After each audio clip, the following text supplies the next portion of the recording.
Hi, Shari. How are you? I have no idea who you are. Tell me a little bit about yourself. My name is Shari Suter, and I'm from the interior of British Columbia. I have a farm. We've been kind of self-sustaining for about 22 years, living in Canada. We moved from Switzerland. My husband is Swiss. I'm Canadian. Oh, And we I'm moved from starting to remember Switzerland. your email. Yeah, yeah. And you know what? It like right now I have one of my ewes is lambing. I have sheep. And so it's possible that my husband might have to interrupt us. He's going to keep an eye on her and make sure everything goes okay. But yeah, she had to pick today and now. Yeah, yeah. Old days. Yeah, it happens. Those animals, babies of every kind, don't seem to are terribly considerate of their parents' Correct. timings. Yeah, that's right. That's right. Yeah. So I've been listening to your stuff on YouTube for some time. And of course, I've been following Jordan Peterson. That's what led me to you. And before I forget, I just wanted to thank you for, I know many people have, and I know that they all mean it as sincerely as I do. We really appreciate all the time and effort that you put into this because it's really, really helpful. And I've been able to refer lots of people to your YouTube channel just for that extra insight, that they can get from watching your videos. So it's been great, really great. And the conversations are actually really great too. I've enjoyed them a lot. Oh, thank you. Yeah, the conversations never get quite as many views, but I love the conversations. I do too, because it's where the rubber hits the road. Yeah. Right. Yeah. And so that's what really interests me is how is this, this is where everybody is applying all these ideas and how is that working out for them and where is it leading them ultimately. Yeah. And that's of course surprising both myself and you too, I think. Yeah. So Yeah. Well, exactly. And I think you said it very well. So usually we just get the show, what's going on, but what a huge, as a pastor, especially because you get this as a pastor, because you preach, but you also get it coming back. And so for me, being able to have this channel, to have us talk about how are these ideas changing me? What new ideas am I having? And then to have people share their stories. This is just so much fun. It is. And that's what really matters, I mean, people can have lots of ideas and they can talk till, the cows come home. But it's how those ideas are improving their lives and, spiritually and emotionally and physically and, even financially. And so that's really, to me, I'm a very practical, I'm like the ultimate pragmatist, I think, if it doesn't work, that's it, Well, you have no choice when you're on a farm. I mean, that's. Well, that's right. Yeah. You kind of get formed that way, like experience forms you into this person who, you just don't have a whole lot of time for things that aren't applicable. They don't have to be practical, but they have to be applicable. Yep. So, yeah. I'm also a Christian. I've been a Christian since I was about 19 years old. Okay. I didn't grow up in a Christian home. I'm 56 now, so it's been a long, long time. I'm also married. I'm married for 33 years. I have 3 children. Congratulations. And and my oldest daughter has 3 children, so I'm a grandmother. Wonderful. And I'm jealous. I'm not a grandparent yet. I'm leaning on they're not married yet either, so I don't lean too hard, but it's like at some point, y'all, little something in return here, grandbabies. It's great, but the only problem is they're all in Europe. I'm in Canada. Oh. So, they took advantage of their Swiss passports and they all went traveling and then, met the loves of their lives and so on. So that's where they are. Yeah, and they're doing well. I'm actually very proud of all my kids. I think they're fabulous. So wonderful. Yeah. And as far as my personal life, my Christian life, I was not raised in a Christian home. My parents became Christians when I was about 14 years old. And I had a, turbulent teenage years and so on and so forth. I don't really need to get into all that. But my conversion story, just in a nutshell, was that I was pregnant at the age of 19. I moved back in with my parents. I was not interested in going to church. My parents, by the way, they came to know the Lord through the Plymouth Brethren. So, okay. Yeah. So a very conservative, very tight-knit group, not closed, but very close to it. Yeah.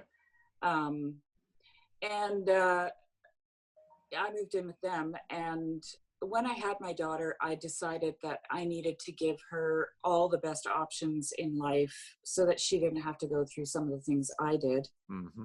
And I thought I would start just by reading the Bible as a textbook. I remember saying that to myself. I'm just going to read it as a textbook, You fool! Oh, no!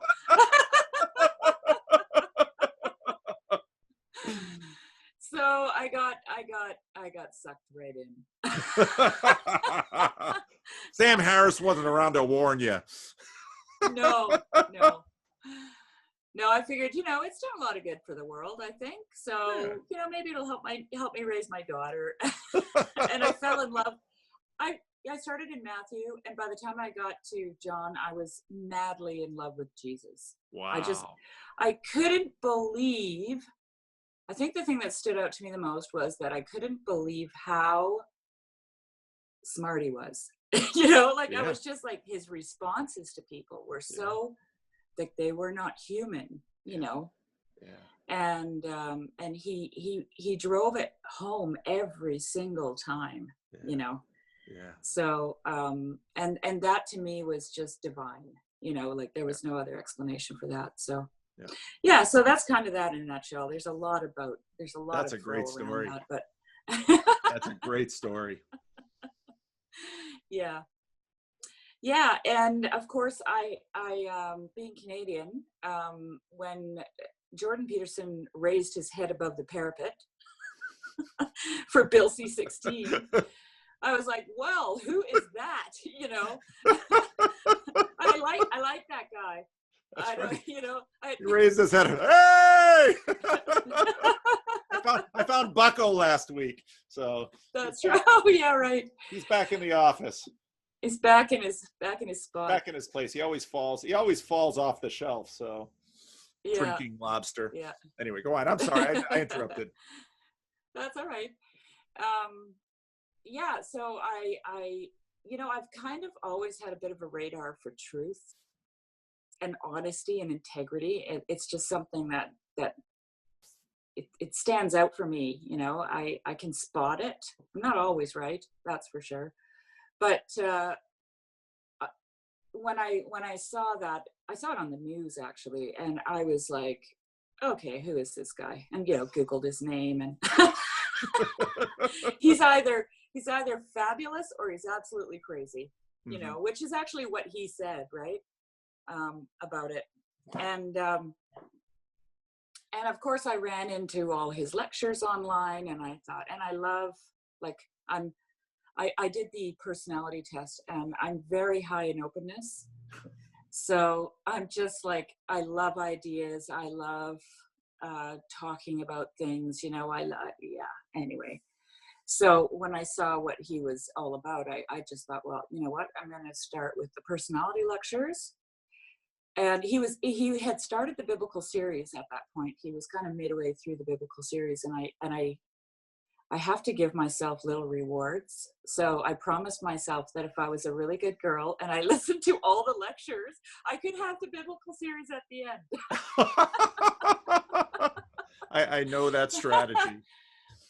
Yeah. And so I slogged through everything. And of course, by the time I got to the biblical lectures, I had a really good idea.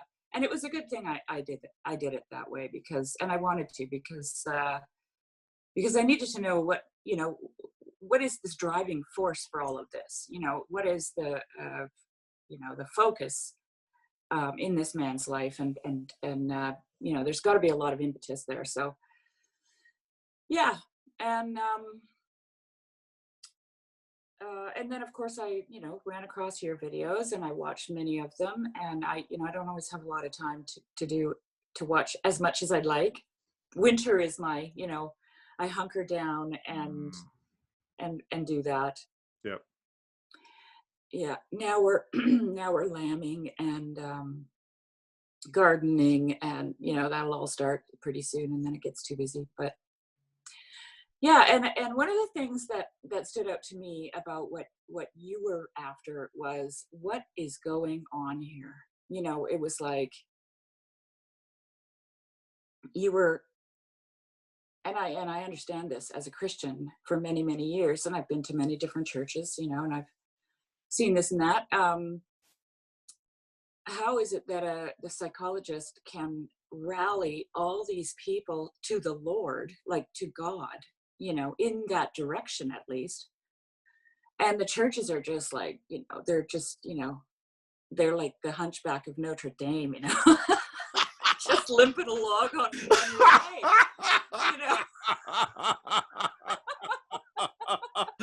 Ooh, hunchback symbolism. Oh my, this is going to be interesting. So, and I have, being the kind of person I am, I'm always thinking about things, I'm always tossing ideas around. And so I thought, I need to talk to Paul, and I need to throw this out to you, and I need your opinion on these things. I don't want to tell you what I think. Okay. Because I think that, like, I actually don't get to have these conversations very often. Yeah. Being where I live. Yep. And so it's nice for me to also share some of this with you and get your feedback. You've been to seminary, you've been a pastor for many years, and I know that you know a lot more than I do. So I'm just, if you don't mind, I'm just going to kind of throw out a few things, and it's then your time. And I'll we'll play along. We'll get I'll get your response. Okay. If I go on too long, don't be afraid to cut me off. I will. You know what? We can always do it again, because right. I think it's the kind of thing that it's pretty heavy. I think it can get pretty heavy, what we're going to talk about here. Okay. So, I'm just going to look at my notes really quick here. Okay, so I'm a firm believer in getting back to the beginning, so to speak, quote unquote, right? Yep. And for me, the beginning is Genesis. Yep. And there's so much truth in Genesis. There's so much there. Yep. That you can always kind of go, back and yep. and then from that point try to move forward. Yep. So thinking about the difference between, or the difference in effect that Jordan Peterson is having compared to the church, let's say.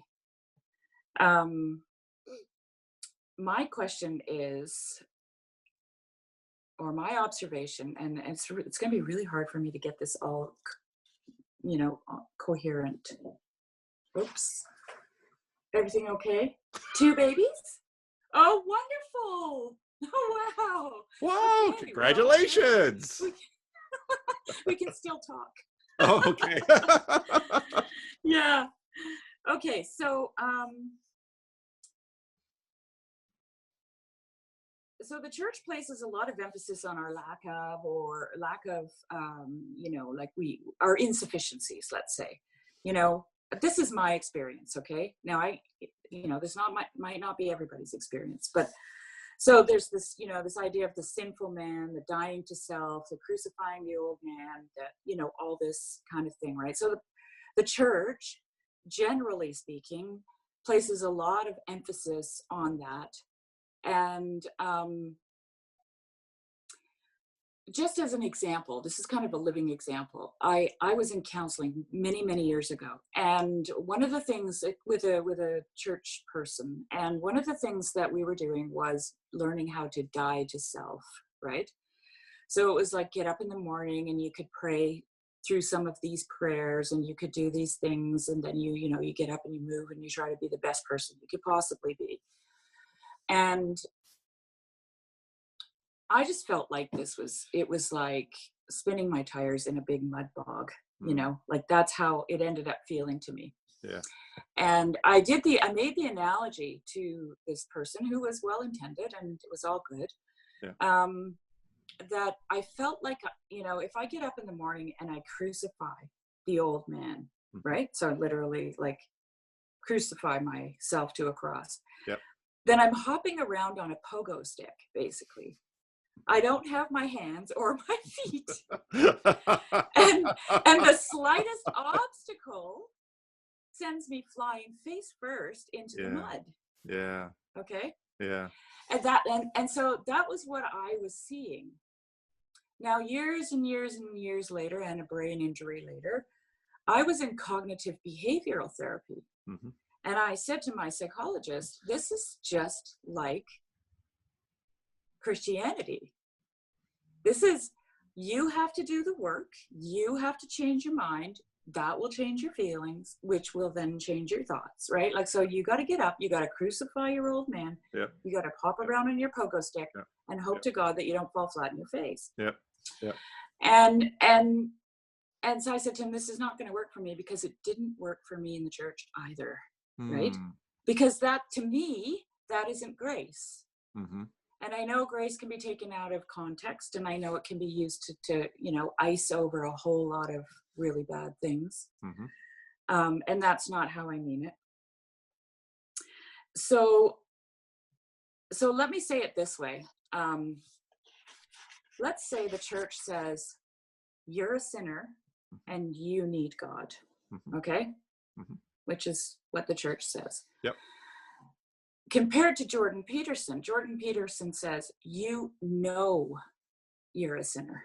Mm-hmm. You know your insufficiencies. You know you're not cleaning your room.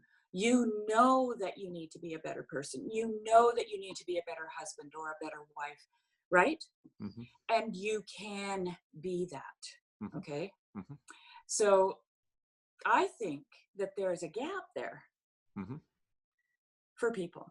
Mm-hmm. And I think that gap, now, here's my question to you. The church tends to see our humanity as the sinful part of us, right? Christ comes to indwell us, and then we're saved, but we still have to deal with sin. Now, is that my perception, or is that correct? Well, the task of pastors and theologians is to split words. And the church has traditionally said we have three enemies. We have the devil, we have the world, and we have our sinful nature.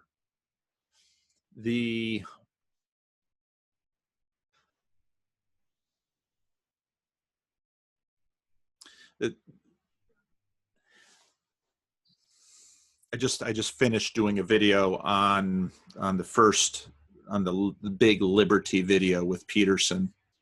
And there's a video that comes after it that you might or might not have seen. I did watch. Okay, the second one. And actually a conversation I had yesterday with Nick, where we talked about, Nick brought up Calvinism. I started it, but I haven't finished that one yet. Okay. There's an unresolved question in Christianity.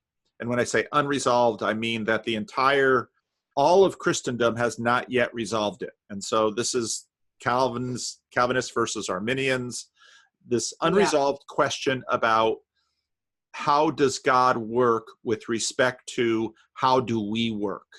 And C.S. Lewis actually addresses this a bit in Mere Christianity, and says that God's working and our working is not like two bricklayers standing and each contributing bricks to a wall. Yeah.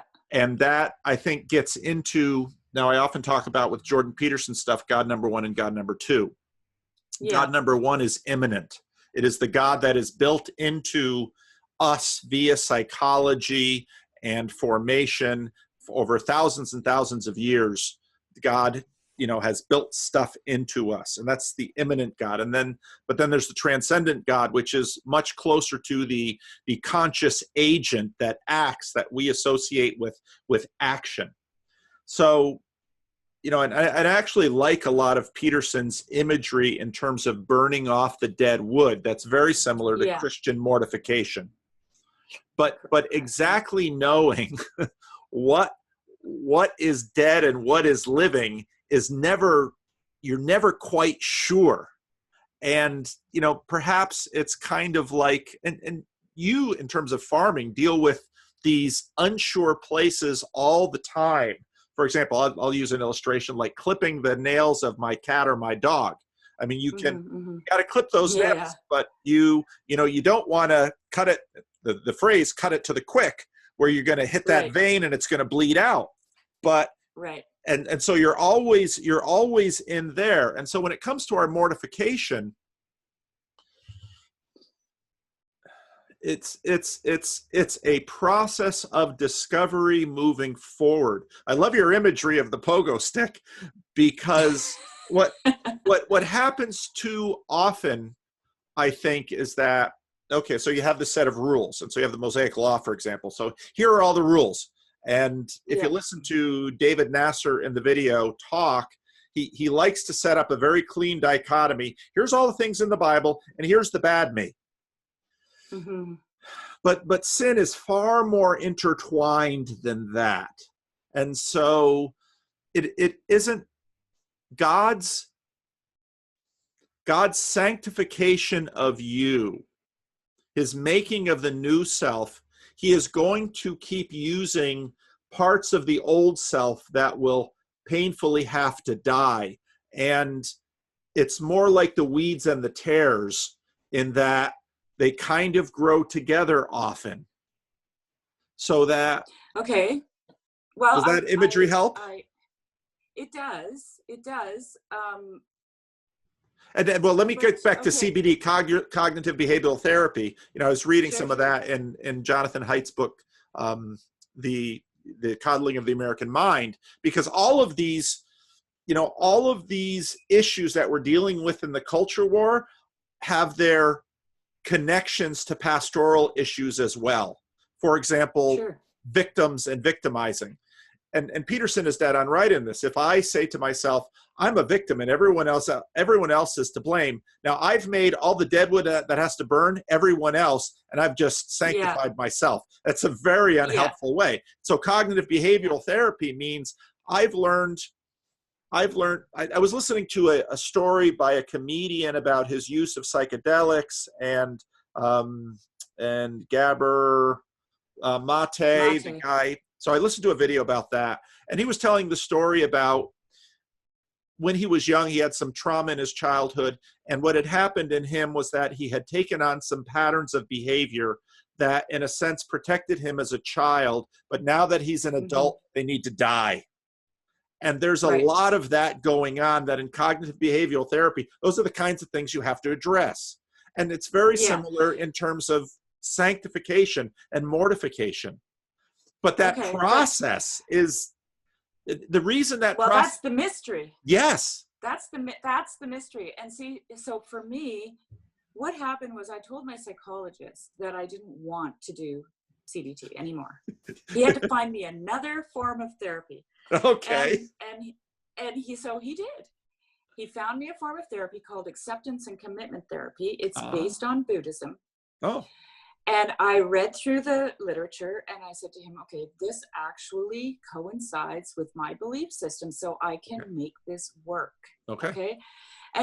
So, Buddhism does come alongside Christianity in certain places. Yep. And especially in this place. And I'm not promoting that by any means, but what I'm saying is that it's about accepting your situation, your flaws, your demons. Yep. Okay, so this is from a purely psychological Yep. viewpoint. But committing to making that path forward. So you're going to the city of God, okay? You're going to pick up your load, you're going to climb those steps, and you're going to get to the top. Yep. And Jesus uses that kind of imagery when he says, my yoke is easy and my burden is light, right? Yep. So, and the beautiful thing about acceptance and commitment therapy is it's actually not hard once you understood it. Mm-hmm. Okay. Whereas cognitive behavioral therapy, and I'm using these as kind of juxtapositions, like showing the different approaches to the, sanctification, I guess, is that what you call it? Yep. So the cognitive behavioral therapy is the pogo stick, right? It's the I'm sorry, excuse me, crash, bang, boom, and trial and error and failure, and people, like that's a horrible feeling, right? When you fail. And whereas acceptance and commitment therapy is, okay, I'm going to pick up this load, and me and all my garbage, we're all going to go together, and I'm not going to care what they say to me. They can say whatever they want, because the theory with acceptance and commitment therapy is that if you engage with all these voices, all these demons, all these, distorted thoughts or whatever, then you actually you're pulling over and you're not going anywhere. Okay. Right? You've turned around and you've engaged and you're not moving forward. Right. So they have this little image. There's actually, I think, a little YouTube video about it, just to help people understand the concept, where you're on a bus, you're driving the bus, and you're headed for Value Mountain. And so if you just tell them all, listen, you can talk all you want, you can do anything, you can say anything, it's not going to bother me because I'm driving here, I'm going here. And it disarms them. It actually will disarm your thought processes, and that can be, it's not identical, but there's something to that in the Christian life, for me anyway, where I can, because a lot of people, I grew up around a lot of Christians, and a lot of Christians beat themselves up because they're not the best person that they could be, right? And we could go on about this for a long time. Bob Dylan says in one of his songs, temptation's not an easy game, and I'm giving the devil rein. But sin, you see, I've got no choice. It runs in my veins. And this is the thing that I think is so true. It's like it's a disease, sin. It isn't an act. It's not like I hit my sister, so I'm a sinner. Or I watch porn and that makes me a sinner. It's a disease, right? And when God created Adam and Eve, he created them in his image. And he walked with them in the cool of the evening, and he fellowshiped with them in Genesis. So this is getting back to the beginning. And everything was cool, right? Between God and man. So humanity was not a problem. Our humanness wasn't a problem. It was when that sin entered through Adam. Which was actually just an independent move, right? It was independence from God, and then the relationship was broken. And so I think that Jordan Peterson is making that distinction somehow. What distinction? People. That it's okay. God made you human. He knows your failings, right? And you don't have to jump around on a pogo stick. You just have to pick up the load and move forward, right? You got to keep moving forward. There are times, there are times when you do wind up on a pogo stick, and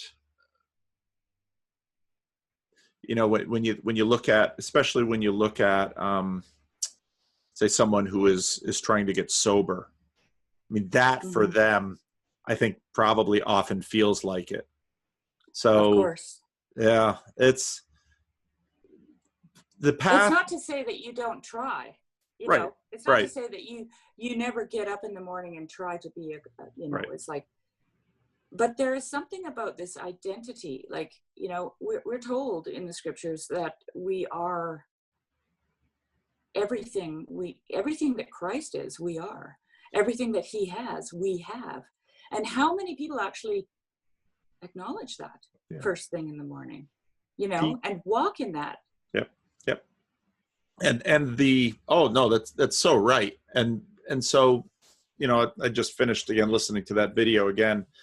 There's so many things I try to one of the things I try to get across sometimes is the idea of more than, because so often we like to handle paradox with balance, and that's sometimes a very helpful way to handle paradox, with balance. But you know, Tim Keller, for example, has a saying: "You are more sinful than you can imagine, and you are more Hmm. loved than you can believe." Yeah. And but there's also more of those more thans. And one of Jordan Peterson's, which is you're more powerful than you understand.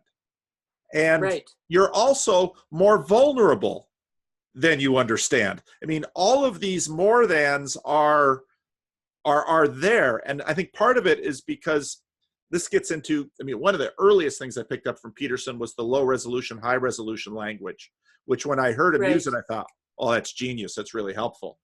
We Yeah. work in this world with such low resolution. And so then someone makes a discovery, I'm way more powerful than I thought. And it's like, yeah, you are. You're also way more Hmm. vulnerable than you are. And so that's when we Right. try to get into balance. I'm way more loved by God than I can possibly imagine. Wow. I'm also way more rebellious and sinful than I'm aware of. And so it's kind of the resolution continues to heighten. And sometimes we get Right. glimpses of a more than.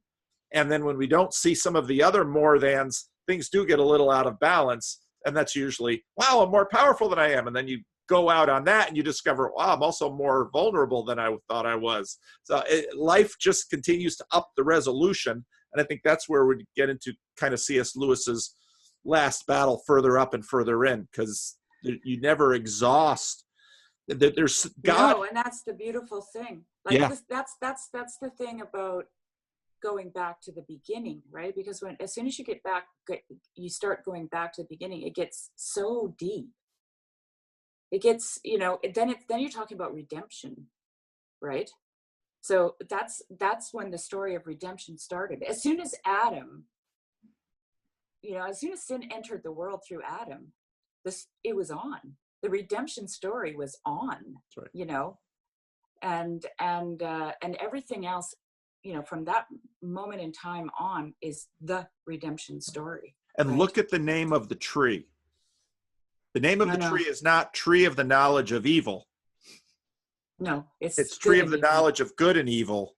And so Yeah. actually, and this gets into, there's ancient theological debates that surround these issues that are Yeah, I also bet. unresolved, but we don't pay much attention I've to them. thought a lot about I've thought a lot about that whole issue Yeah, of, yeah, you know, yeah, why did God put the tree in the garden? yeah, And yeah, I remember speaking to speaking to a Jewish um, a Jewish man who was a Christian, and he taught at a church that was for Jewish Christians. yep. You know, I don't think he was called a rabbi, but anyway, um, and I asked him that question. He just looked at me and smiled and said, "Good question."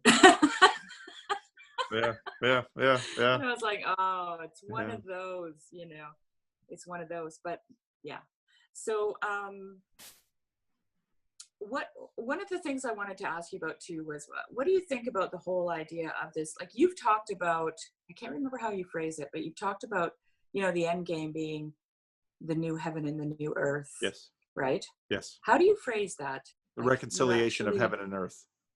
The reconciliation of heaven and earth. Okay, so do you think that that is somehow symbolic as the reconciliation between man and God?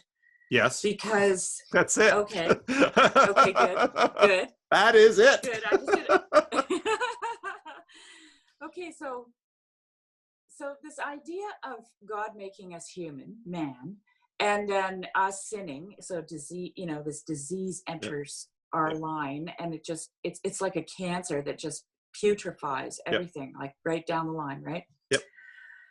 Then Jesus comes, and he is a man, Yes. but he's also God. Yes. Right? Yes. So there is this embodied reconciliation of man and God. Yes. And I love that. Yes. Okay? Because what that refers back to is the garden. Yes. When man and God walk together in the cool of the evening, and that's the thing that just sends chills down my spine. Yes. Yes. Like, that's all built in there. It's all there. That's what Peugeot is so good at, is helping people see, oh yeah, Jesus and the Bible talks in these ways sometimes, and we look at them and we kind of puzzle, but it's all built in there. Jesus is the story. I know. It's built into him. But then it's important. He's creation 1.0. He's the reconciliation of heaven and earth. And then in the resurrection, he's creation 2.0. He's the reconciliation. Right. New heavens and new earth come together. I mean, all of those things come together in that story. And death. Yes. Death, which was the consequence of sin entering. That's right. Was taken care of. Like that's like it's that redemption story, right? Started then and then found its culmination in Christ, right? That's right. Yep. So somehow this whole reconciliation thing. Now I'm just going to toss this in here and see what you think. It's like a marriage, right? Which is what the church and Christ are described as, the bride and the bridegroom. That's right. And in this marriage, and I think this is the reason that many people seek a partner and a commitment, a lifelong commitment, is a knowing, right? A knowing, a deep sense of belonging.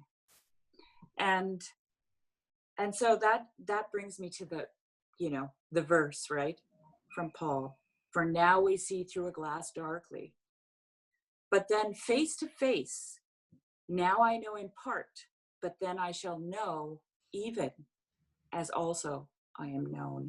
Yeah. And to me, that is, we have, I listen to all the conversations, and I listen to Jordan Peterson, and I listen to you, and it's very informative and it's great.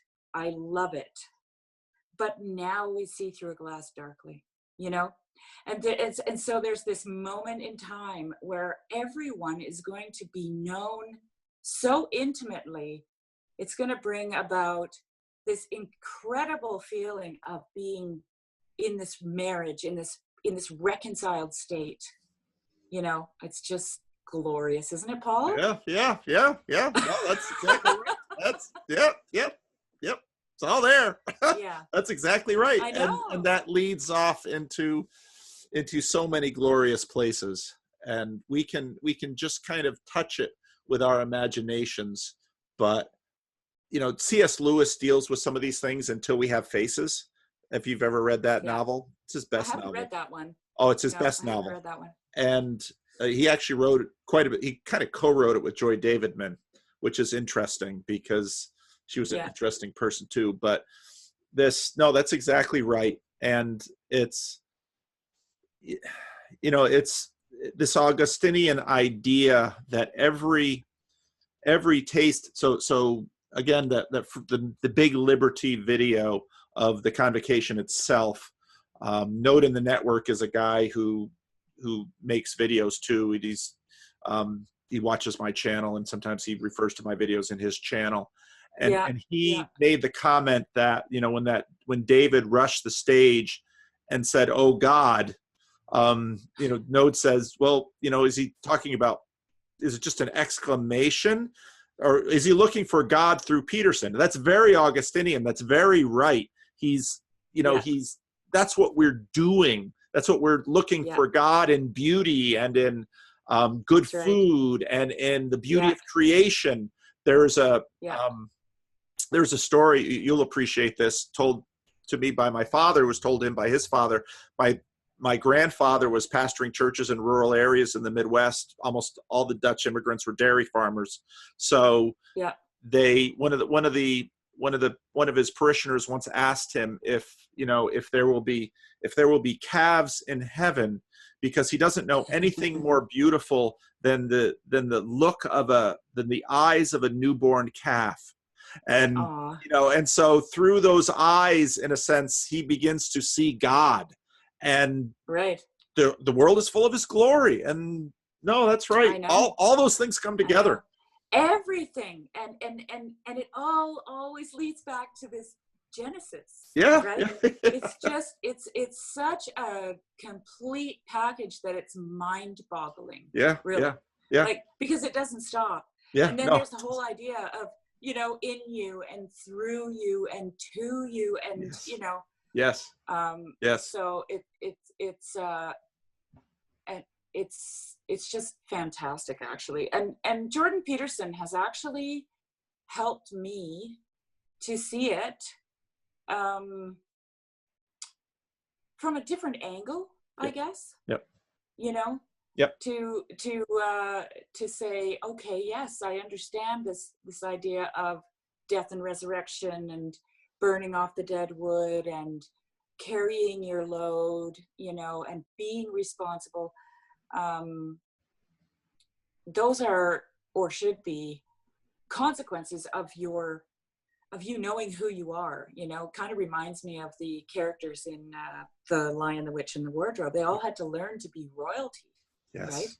They had to learn that they were kings and queens. And take on that position, know. And as Christians, we have to really believe that about ourselves, And that's where the Edmund story is so precious, because Lucy's the golden child. Susan, what happened with Susan? Peter is the high king, but Edmund is the rebel. And Aslan. So I just, in the video I talked about, I introduced Leo Bebb and the Book of Bebb. I don't know if you've ever read Frederick Buechner. No. But Leo Bebb comes in Frederick Buechner's first of 4 novels called Lion Country, and he's running a diploma mill, but he goes to this one park where there's all these lions out there, and Aslan, of course, is the great lion, and Aslan isn't in Leo Bebb, but it comes together in that the great lion allows himself to be sacrificed, for Edmund. And I know. It's beautiful. Yeah. It's beautiful. It's beautiful. And it's all, all that power that's found in that truth is ours, and this is the thing, I think, that what Jordan Peterson is helping people with is giving them that you can be the hero. You can do this. You can carry that load. You can be, the high king and the queen, right? This is your true calling. And so it's great. And as far as people going from atheism to God, it's kind of like my story.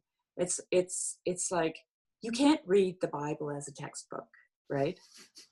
You put a toe over, and either you recoil in horror because you've just encountered the living God, or you get sucked right in like a vacuum cleaner, it's just, I wanted to read a quick quote. Is our time almost up? Yeah, no, we're okay. Okay. I don't have a call after you, so I've got some flexibility. Okay. I have this quote.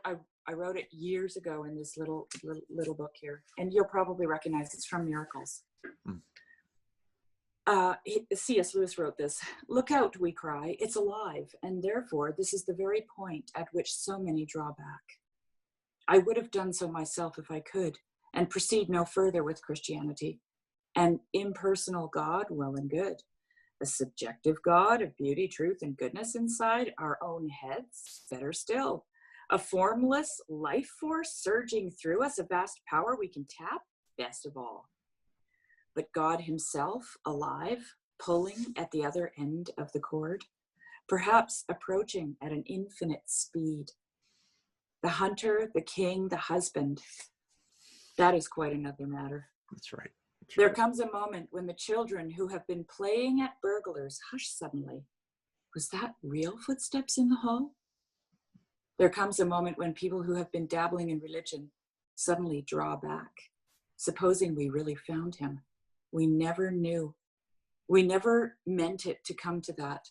Worse still, supposing he had found us. Yeah. So it is a sort of Rubicon, one goes across or not. But if one does, there is no matter of security against miracles. That's right. One may be in for anything. That's right. And I think that's what's happening to these people.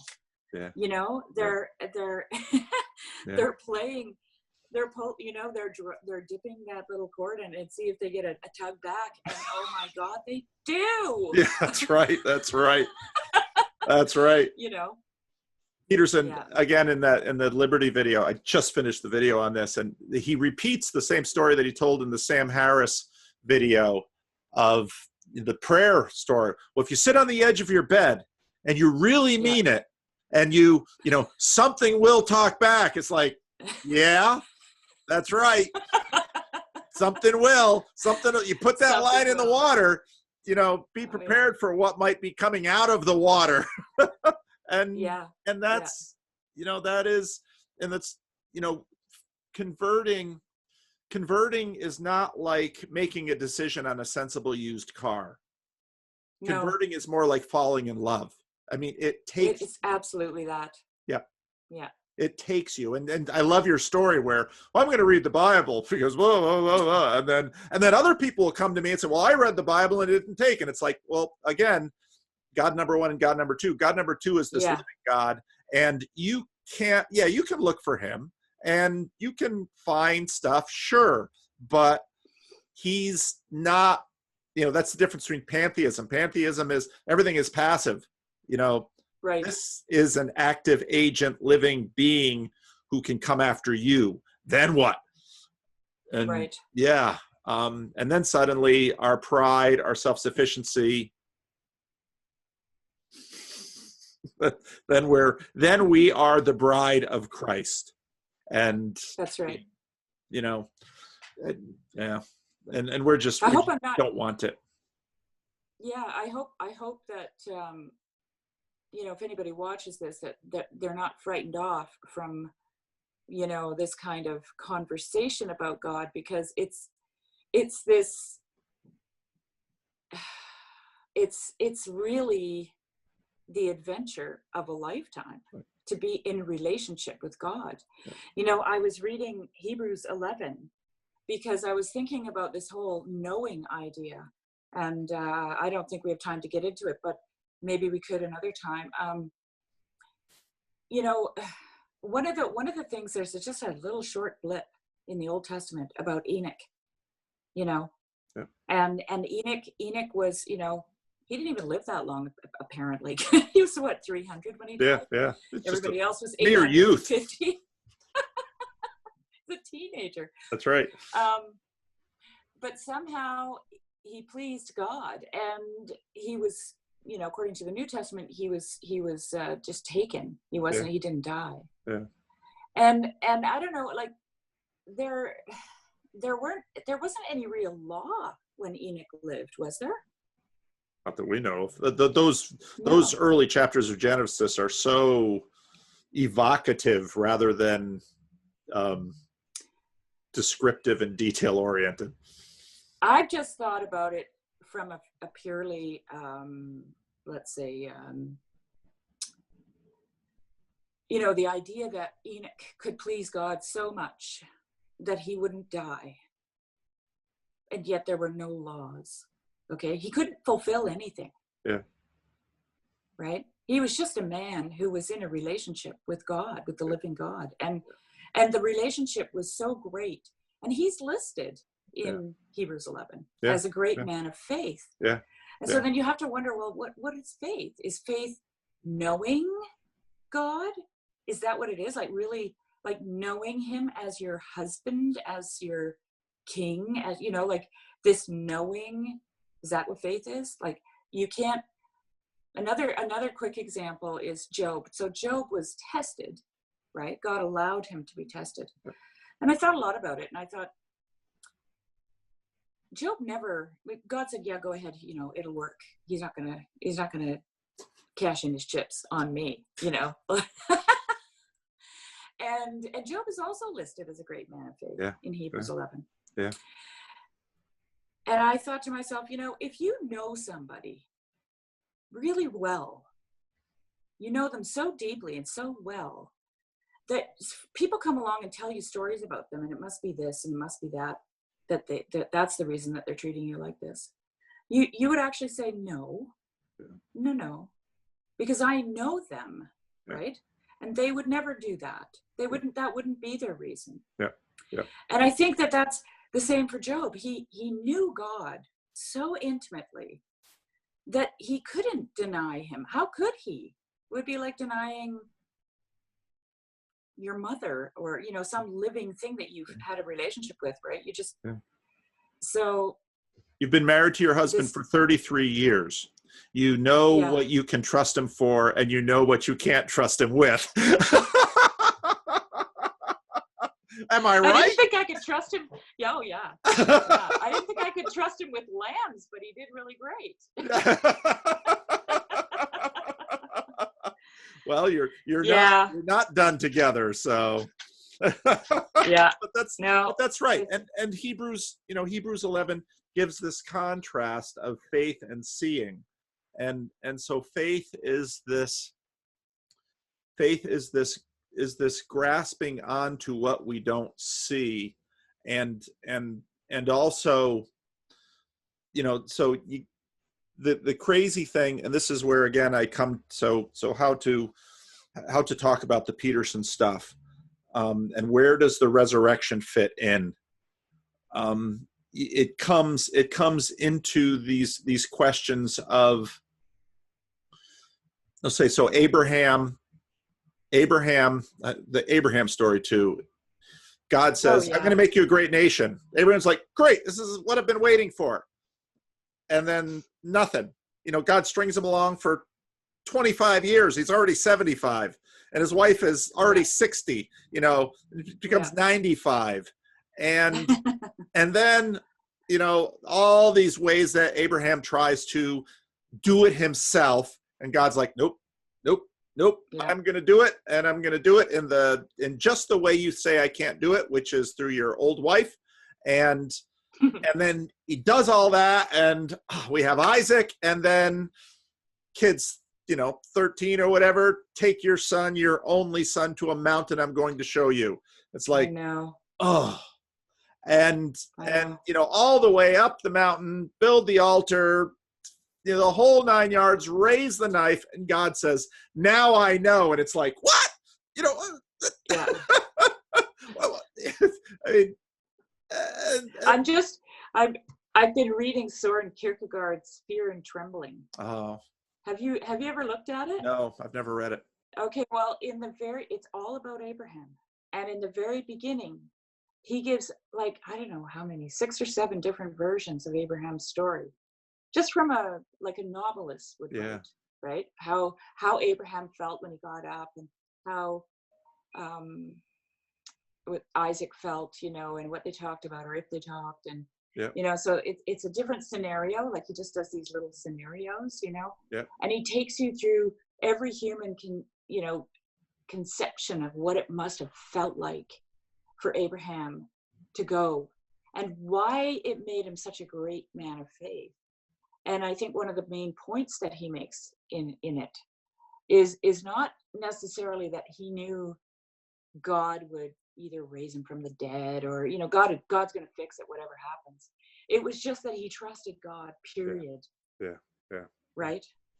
And that kind of trust, I mean, I never thought about it until I read that, but that kind of trust is not very common. No. No. Because we have so few who are trustworthy at that level. Yeah. Yeah.